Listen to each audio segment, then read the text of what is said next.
Hey everybody, this is Sheila with Designs of Babymoon, and I thought I'd make a real quick video just to show you how to connect some of the dangle earring pieces. This is the Heart Throb freestanding lace earring design. It has an upper little section and a lower little section, so you stitch all this out at once. There's only two colors. You do the pink and then you do the red part, or whatever colors you're going to do, but the background color of both pieces, and then the red or the contrast piece for the inside of the heart there, and that's all the stitching there is. Then you rinse away the stabilizer and you have two pieces for each little earring, and you connect those with a jump ring and then add your hardware on top. So I just thought I would walk you through the process and show you a little bit of tips for getting these just right for you. So the first thing that I recommend is a storage container. Something, it's kind of like a daily med sorter, if you've seen those at the pharmacy where they have a compartment for every day. This one's specifically for crafts, and I got it at Hobby Lobby. It has 14 slots. It was $3.99 when I picked it up, so it's worth checking at your craft store, or maybe in the pharmacy or at the dollar store, to see if they have something that might be useful for you to keep track of all the little bits and pieces that we use for jewelry making. So let's open this up, and I'm going to start some of my doodads into it. Let's get all this paper off. We don't need any of these. There are instructions in here if you need them. The nice thing about these craftables ones, these ones from Hobby Lobby, is that there's a little lever on the end, and the little slots don't open unless you're pushing this lever on the end. So you can open one at a time because it has a little slider that kind of locks it. And if you need to open one, the next one, you're not going to pop them all open accidentally. This is some that some jump rings just came in. These could open all at once and then you'd have an issue. But these craftables ones I think are really nice because of this little locking mechanism on the other side. So I have some jump rings that came in, and I thought I would just organize them in here so I have different colors of jump rings to use. The ones I get mainly for these are between 6, 8, or 10 millimeters large. The smaller ones I have trouble seeing, so I don't generally get those. These are some I grabbed off Amazon. It has 3 sizes in it, so I'll have 3 different compartments for those. And these are just single jump rings. They're not split rings. They don't go around and around, and I'll show you the difference between split rings and regular jump rings in just a second. So here's these have kind of a rainbow finish on them. They're really fun. And I actually want to open 3 of these because this is small, medium, and large, and I open the medium bag first. So all the mediums are going to go in there. Okay, come on. There you go. Okay, and here's the large ones. Let's put the large ones here. You know, it doesn't really matter as long as you can keep your stuff organized and then you can handle it. These small ones are very, very small. I think these are like 4 millimeters. Some people may enjoy using those. I don't for this because I think the part between the top and bottom of the 2 earrings is a little too big. So the stitch that I generally use is about 2 millimeters wide. So 2 millimeters for one and 2 millimeters for other is 4 millimeters. So a 4 millimeter jump ring is going to be very tight on here. So you want a little bit of wiggle room. So that's why I like 6 millimeters or even 8 sometimes. Instead I was going to show you the difference between a split ring and a regular jump ring. So this is a regular split ring, and I'm going to hold it with my pliers so you can see it a little bit better. So it is more like a key ring where it has, let me get some focus on that. It goes around and around, and it's got a little opening, and you have to spin things around in order to get it secure. A regular jump ring, let me just pull one of these out of here, is just one pass around with a wire, and there's one opening right here, and they're really pretty easy to open and close. You just kind of give it a little, you can get 2 pair of pliers. Sometimes having pliers instead of using your fingers is easier. So I grab it on both sides, and then I just open it like a little gate. Those are nice and tight, okay? So it's open, and I can slip my pieces in there. And then to close it, I just grab those and twist it back together. So I'm not opening it, I'm not opening this and making this wider right here. I'm not opening the circle. I'm opening like a gate. So I'm moving this one back and this one forward. So I'm moving them like a gate, opening it this way instead of this way. Okay. If you will take care of your jump rings like that, they are less likely to pop open when you don't want them to pop open. Some people will add a dab of glue on that opening area to secure it, and you can do that, or you can weld it shut with a soldering iron if you, or a jewelry iron to melt the metal if you want to do that as well. I'm just going to go ahead and get this one going. This is a little black one because I have an earring right here that I want to connect the top and bottom to, and so I've got it open enough. Well, maybe I need to open it a little bit more. Okay, that's good enough right there. And these are some Go Team earrings. Here's the top part that says Go, and then the bottom part has the team name on it, and so I'm just gonna slide that on there. Make sure those are both facing forward. Yep, and my jump ring opening is in the back, and I generally can just squeeze those together. No, I may need this. This is a good, nice jump ring. It's not going to open up really easily, which is nice. Oh, there it goes. Okay, so that's closed on there, and now those two pieces are connected. Isn't that cool? And all I have to do for this earring now is grab one of my ear wires and put that ear wire on, and that earring is done. I'm going to go ahead and get 2 of those out. These little ear wires I get from Amazon, and they're nice because they come in different colors. So I get the jump rings to match so that all of the metal pieces on here match. And the ear wire is black, and it has a little bitty pinch bail on it. It comes all assembled like this. So all you have to do is grab the top loop with that pinch bail and just squeeze it on. If you need to, you can use your jewelry pliers to get in there and squeeze that a little bit more. Okay, so now that one earring is done. That is a nice long earring.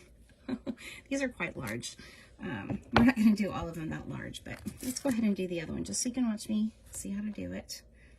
And hopefully this clears up any confusion you might have about the process. I use 2 pliers generally with these because my hands, I just don't like to work that hard with my hands, so that I can take care of those hand muscles so I can keep on crafting.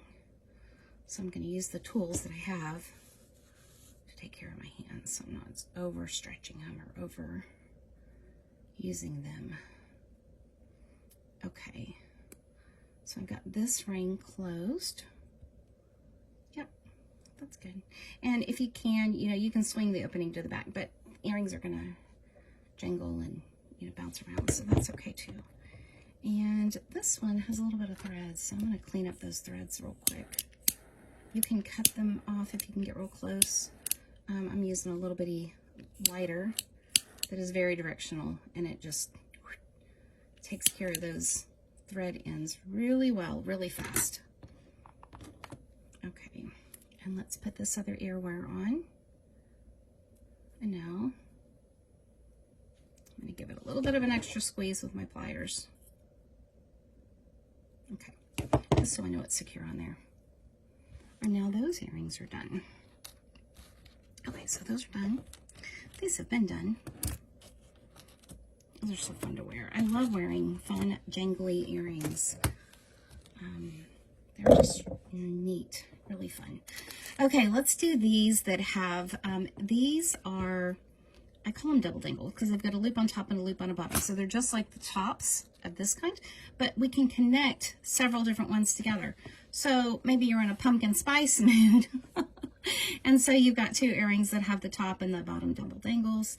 the double loops, and you could connect, you know, as many of these as you wanted together. You could connect, you know, little elements. These elements are all about 1 inch tall, so they're not too big.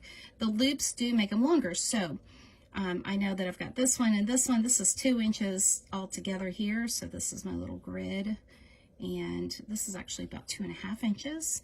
Adding one more at the top would make it 1, 2, 3.5 inches tall. So that's a long earring if you add 3 of those connectors together, but it's fun. So you could do, let's see, on this one, I have 3. My bottom one has a dangle in it, so I need to put a charm on that. We'll do that in a minute. And then I have these other ones that I could make. Let's see, I could make a pumpkin spice one. That's fun. So I've got a pumpkin and a coffee and a fall leaf. These would be fun for those days when you have coffee runs. There's just all kinds of little things you can do. This little set has all those different elements, so you can mix and match and make all kinds of fun stuff. So let's connect these two together, and this would be a fun fall set of earrings. So I think for these, I'm going to be using the black ear wires. These ear wires with the pinches, I get them on Amazon. They come 50 in a little package. So I just need 2 ear wires. There we go, get those out. And because I'm using the black ear wires, I'll use the black little jump rings for them. And I'll need 2 for each one, plus a dangle, because I'm going to put a bead or something on the bottom. And I grabbed a little box of beads. Let's see what would be fun here. These are some nice little crystals, kind of fall colors. Those would be nice on there. And if I'm going to use crystals, then I'm going to need some pins to make a loop. And those pins aren't black, but we're just going to go with it.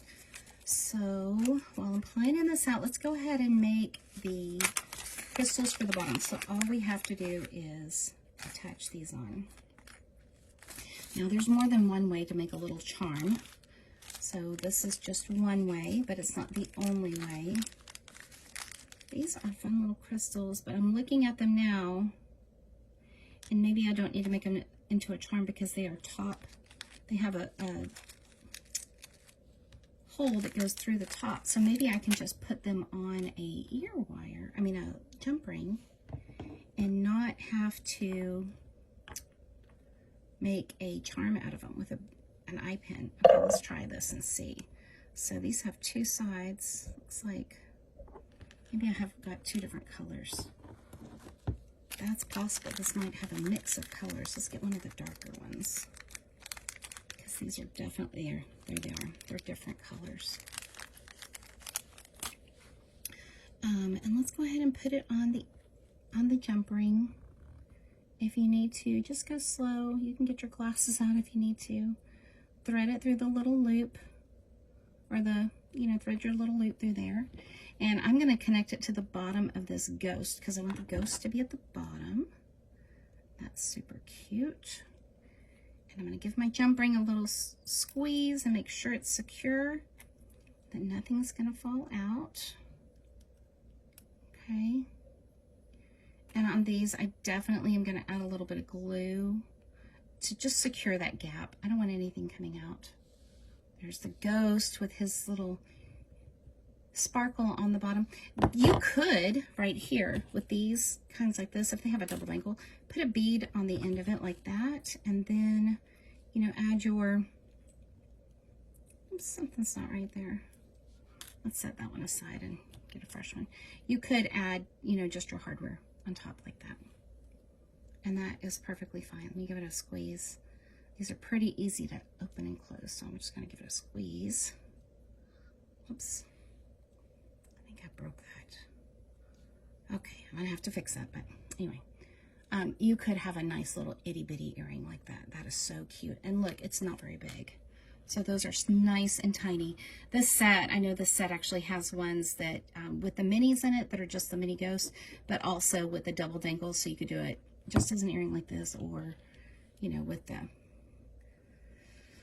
other part on as well. But let's go ahead and make a let's keep going on these, and let's make it a longer one. I broke this by pulling on it, and so I'm going to need to fix that with some glue. And I'll do that in a little bit, but I'll just add a little bit of clear glue to secure that loop back on there. But let's open up these jump rings. And I'm going to put one on the top of this. So I'm working from the bottom piece up. So this is the bottom. The next one's going to be a pumpkin, which is fun. And I see a little bit of thread. I'm going to go ahead and clean up the thread and keep things clean as I go.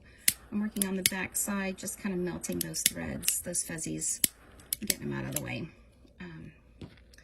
Sometimes I don't always see those when I'm pulling out of the water, so it's nice to be able to see it and just, you know, adjust and keep going. So I'm going to close that gate just like that. Make sure those ends are very close together. Okay, so now my pumpkin is attached to my ghost, and let's put a bat on top. Make a super cute long earring there. Okay, here's my jump ring open. I'm going to go in through that loop and then go in through the top, and then I'm going to close this cap. So that is it. These really are easy, and you know, I find working with a pair of pliers, actually it just makes it so much easier on my hands.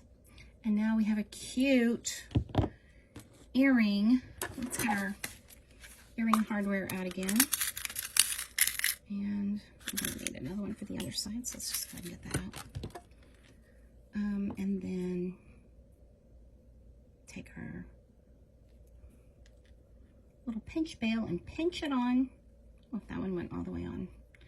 Without anything else. Anyway, there he is. Isn't that cute? I love that. I think it's so adorable.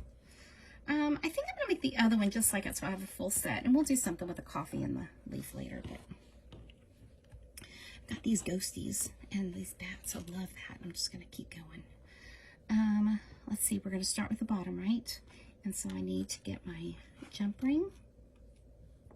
I'm going to set these eye pins aside because we didn't end up using those. But you could just make a charm with a wrap loop for the connector and then connect it with your jump rings to the bottom dangle if you need to.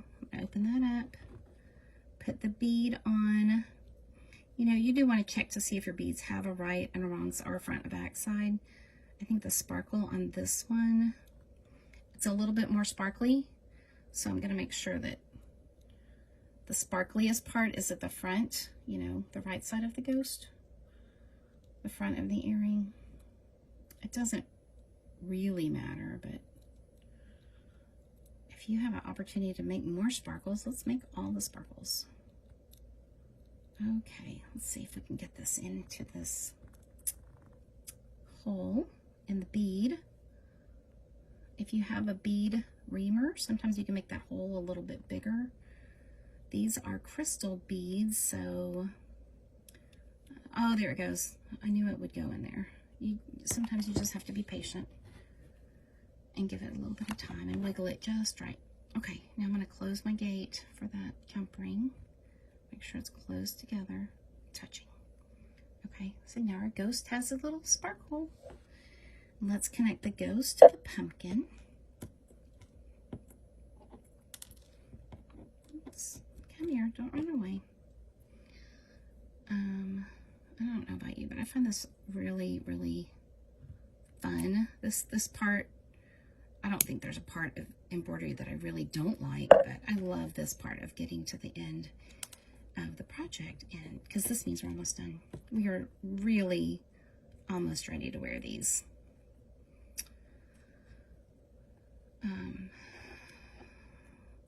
Not all embroidery projects are this fast.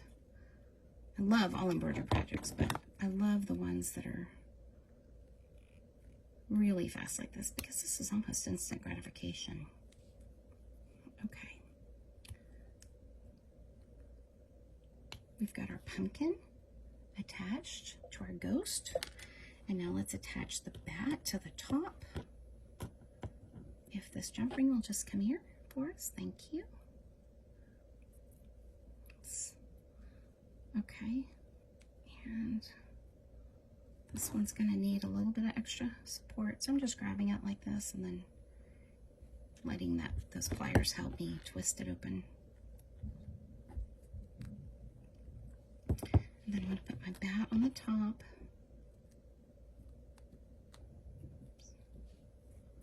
Let's get him on there. There you go. Hard time seeing black on black. I'm going to remember to edit the lighting on this so that you'll be able to see that a little bit more clearly. Okay, now he's done. So the black one is on, the black bat is on top of the pumpkin. And let's put his, I see a string right there. Let's just clean him up. There's just a little bit of flame right there. Just move fast, quickly. It doesn't take a lot of fire. Don't go crazy. You'll melt all of your thread and everything. This is the one we want to use. And I hold my ear wire so that this is the part that's going to go in my ear toward my head. And so this is the front where it comes over. This is the front on this side. This is the back closer to my head. So I know that I want the front hook is going to go on the front of my earring. And then I give it a squeeze there. And now we have two. It's just that easy to connect those together, and you can have all kinds of fun mixing and matching all the little shapes that you can make. Just look for the ones with the double dangle. This is a set that I'm working on that I'll put together in a minute, and they'll have 3, and the bottom one does not have a dangle, so I don't have to add a bead or anything on it. So they just go, you know, however suits your fancy. And you can use all of the ones in a set or mix and match pieces from different sets, however you want to do it. I hope that was helpful. If you find this kind of video helpful, go ahead and like this video, subscribe to my channel. I am always posting new things, new embroidery in the hoop projects and how-tos, and I'd love if you join me. So go ahead and subscribe to my channel and join me over on Facebook for more embroidery fun at Designs by Babymoon Friends and Fans. We'll see you there. Thanks. Bye.